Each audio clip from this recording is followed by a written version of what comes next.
hasta el próximo 30 de noviembre de 2025, cuarto año, día 280 desde la invasión total. Bienvenidos al informe diario de la situación. Sobre todo, como siempre, saludo a la tripulación de Algo y a todos los miembros del canal. Me alegra mucho que, especialmente ustedes, estén nuevamente aquí. Los rusos avanzaron al este de Bokros, cerca de Monorad, en este sitio. Los combates siguen, pero no afectan los movimientos del frente como creíamos hace semanas. Mañana volveré a registrar las unidades en el mapa de situación, ya que los ucranianos realizaron una nueva rotación. Hay nuevas subunidades frente a la ciudad y otras combatiendo aquí. Para nosotros, en el primer caso, solo significa que aún se puede salir y entrar al semicírculo. Y es a través de esta abertura puesta aquí. Eso significa que, aunque a veces sea muy difícil, todavía es posible rotar. De lo contrario, no veríamos aquí nuevas unidades que ahora están combatiendo en la zona de Monorad. Solo eso ya debería refutar una que otra teoría sobre una caja cerrada, ¿no? Pero a las personas que difunden eso, de todos modos, no les interesa. Hasta ahora se ve más o menos como aquí en el mapa de situación, como dije, incluyendo las zonas amarillas. Todavía en las zonas de combate la situación sigue siendo muy mala para ambos lados. Un lado está en combates casi imposibles de ganar y el otro sufre grandes pérdidas. Las fuerzas ucranianas también han logrado un nuevo avance territorial, y fue aquí en este lugar. Se trata de la zona sur de Ivanovka y de la zona delantera aquí, un poco más al sur, que hasta hace poco estaba ocupada por los rusos. Ahora pudieron recuperarla y así también liberarla. Deep State reportó que en la operación murieron 53 soldados rusos y capturaron a 19. Eso es casi el 30%, o sea, el 30% de las bajas rusas. Aquí mismo hay prisioneros. Es una tasa inusualmente alta, probablemente establecida por los rusos. Entonces, para el lado ucraniano es muy importante capturar a los soldados rusos en la medida de lo posible y no dispararles. La razón de esto es que pueden intercambiarlo por un prisionero de guerra del que el ejército depende. Pero los rusos a menudo luchan hasta el amargo final. Aquí, por ejemplo, los ucranianos piden que tomen a un prisionero para que de ninguna manera lo fusilen. El soldado ruso se oculta en el agujero abajo a la izquierda. También le dicen que se rinda y que ellos son mayoría.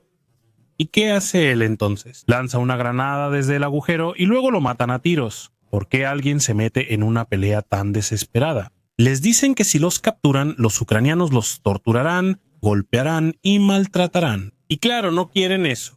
Les meten mucho miedo sobre las consecuencias que les esperan si los capturan, y por eso prefieren morir intentando llevarse a uno o dos soldados más con ellos en una muerte heroica, en vez de rendirse. Y si ahora vemos una tasa inusualmente alta de capturas, eso podría ser una señal de una moral que se está desmoronando o simplemente de soldados extremadamente mal entrenados o mal abastecidos, algo que ocurre otra vez ahora. Las familias de los soldados rusos que son utilizados como carne de cañón cerca de Pokrovsk, como ellos mismos dicen, informan sobre las condiciones durante los nuevos ataques de Rusia. Dicen que no tienen agua, ni comida, ni placas de identificación, ni ropa adecuada, y por eso tienen que pedir ayuda.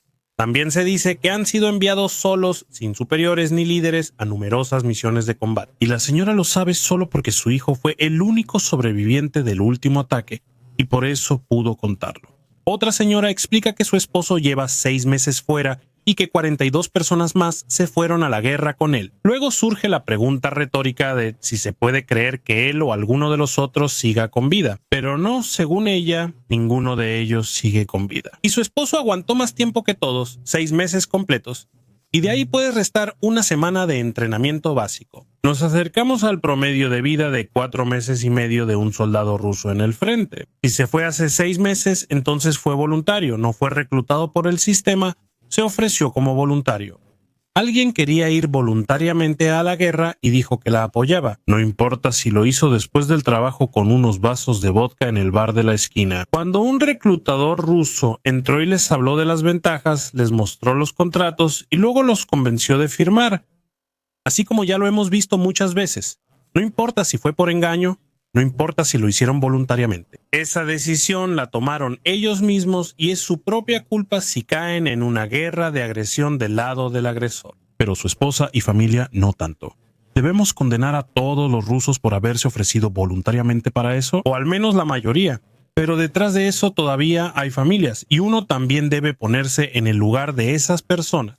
Y sobre todo en la situación informativa de ellos. Imagínense, siempre les dicen: Ganamos, ganamos, ganamos. Todo está perfecto. Somos los más poderosos, somos los mejores. Y al final solo hay que acabar con unos cuantos rebeldes y eso por una buena cantidad de dinero. Luego mandan a tus familiares y tras unos días ya han caído. Quizá ni recibas nada del gobierno. Uno se sentiría engañado y molesto. Para ellos también es un gran shock.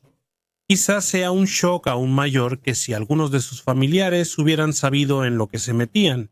La refinería de Orsk se incendia de nuevo. Cada día se vuelve más caro, amigos, así como aquí en Afipsky Oil en la región de Kubán. Otra refinería fue atacada nuevamente. No es la primera vez. Solo 2 países en el mundo fabrican drones excelentes, ideales para esta guerra. Y lógicamente, esos son por un lado los ucranianos y por otro lado los rusos. No importa lo buena o moderna que sea, una dron occidental o asiática, ni cuánta inteligencia artificial o funciones especiales tenga. Casi ningún fabricante logra producir drones simples, baratos y disponibles en masa que estén adaptados al área de operación y sus condiciones, excepto por supuesto Ucrania y Rusia. Según la Kiev Post, el país ahora produce más sistemas de los que realmente necesita. Los programas iniciales de entrenamiento para voluntarios de Letonia y Lituania señalan que los drones ucranianos se exportarán en el futuro. Aunque Ucrania depende del apoyo occidental para municiones y misiles antiaéreos, se le considera líder mundial en tecnología de drones.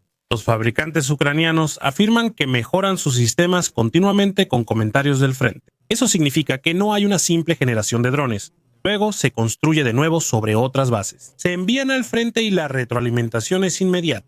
Se ajusta, se envía y se repite el proceso continuamente. Y luego aquí tenemos un gran arsenal de drones que casi siempre está involucrado con lo más nuevo.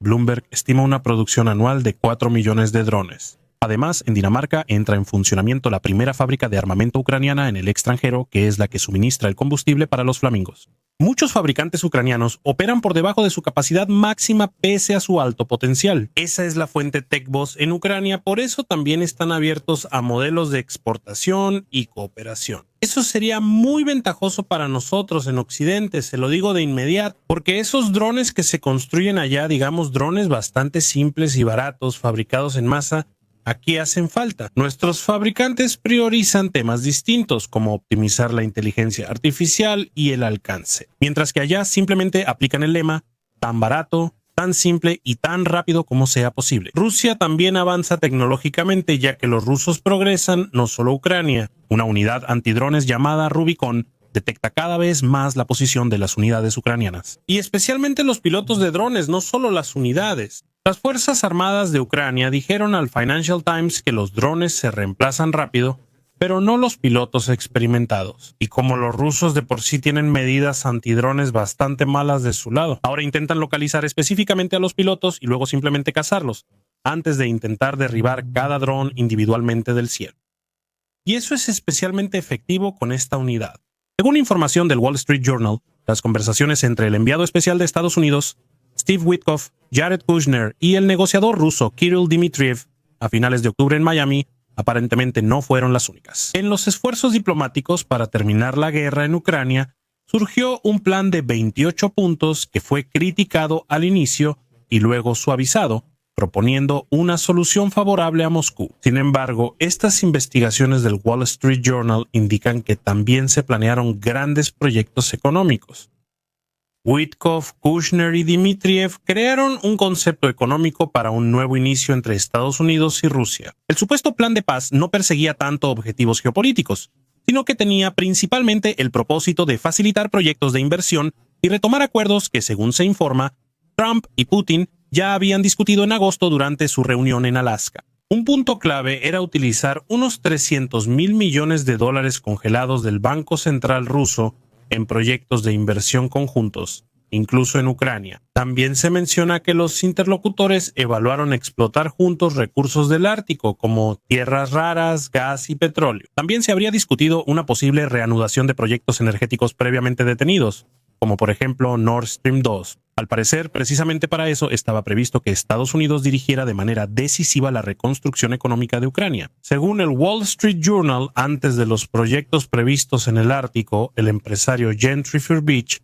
exconfidente de Donald Trump y donante de campaña, podría beneficiarse. Beach ya había mostrado interés este año en adquirir la infraestructura restante del gasoducto Nord Stream 2. Esto lo confirmó el portavoz del gobierno, Esteban Haverstreit. Según la inteligencia europea, oligarcas cercanos al Kremlin como Gennady Timoshenko, Yuri Kovalchuk, Boris y Arkady Rotenberg ya negocian con empresas estadounidenses proyectos de gas y minería. Paralelamente, ExxonMobil negoció en verano en Qatar con Rosneft sobre un posible regreso al proyecto de gas en la isla de Sajalín, en el Pacífico. Witkoff explicó al Wall Street Journal que, en su opinión, un acuerdo económico integral con Rusia conduciría automáticamente a la paz. Sin embargo, los gobiernos europeos lo ven críticamente. El primer ministro de Polonia, Tusk, cita que este proyecto no es un plan de paz, sino más bien un proyecto comercial entre Rusia y Estados Unidos a costa de los ucranianos.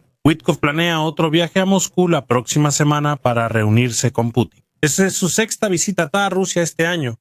Aún no ha viajado a Ucrania. Eso es una puñalada por la espalda para todos los ucranianos y europeos. Aquí no solo se está decidiendo el futuro de Ucrania en base a ambiciones financieras y a los intereses de Estados Unidos, sino que también se está negociando la posición de poder de Europa. Y también se les está desplazando. Y así, todo esto ocurre por encima de sus cabezas. Mis estimados espectadores, ¿ya sienten la puñalada alemana en la espalda? Porque está más cerca de lo que muchos admiten.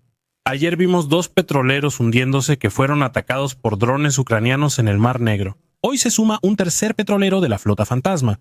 Sin embargo, no en el Mar Negro, sino frente a la costa de Senegal, en África. Allí se encuentra el barco Mersin, que acaba de empezar a hundirse y también está en llamas. No se ha dado una razón para esto, pues son circunstancias misteriosas. La empresa energética rusa Rosneft informó una disminución significativa en las ganancias netas. Durante los primeros 9 meses del año 2025, el resultado bajó cerca del 70% a 277 mil millones de rublos, unos 3.57 mil millones de dólares.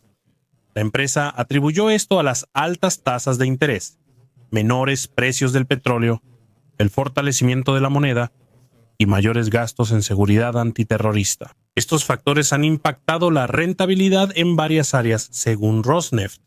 Esa es la versión rusa. Las sanciones a compañías petroleras y los ataques de drones ucranianos a refinerías son la verdadera causa de este déficit. Claro que el operador no puede decir eso oficialmente. Hace meses les mostré en un informe que los ucranianos comenzaron a usar contramedidas electrónicas contra bombas planeadoras. Entre septiembre y noviembre, las fuerzas de defensa aérea ucranianas, según sus propios informes, pudieron destruir hasta 100 bombas guiadas rusas o desviarlas de su objetivo gracias a esto. Actualmente se están probando nuevas contramedidas y armas para reducir la eficacia de la munición de precisión lanzada desde el aire por Rusia. Gracias a los miembros de Algo Crew y al teniente coronel Reneke. Como siempre, gracias por escuchar. Suscríbanse, den like, comenten y nos vemos en el próximo informe.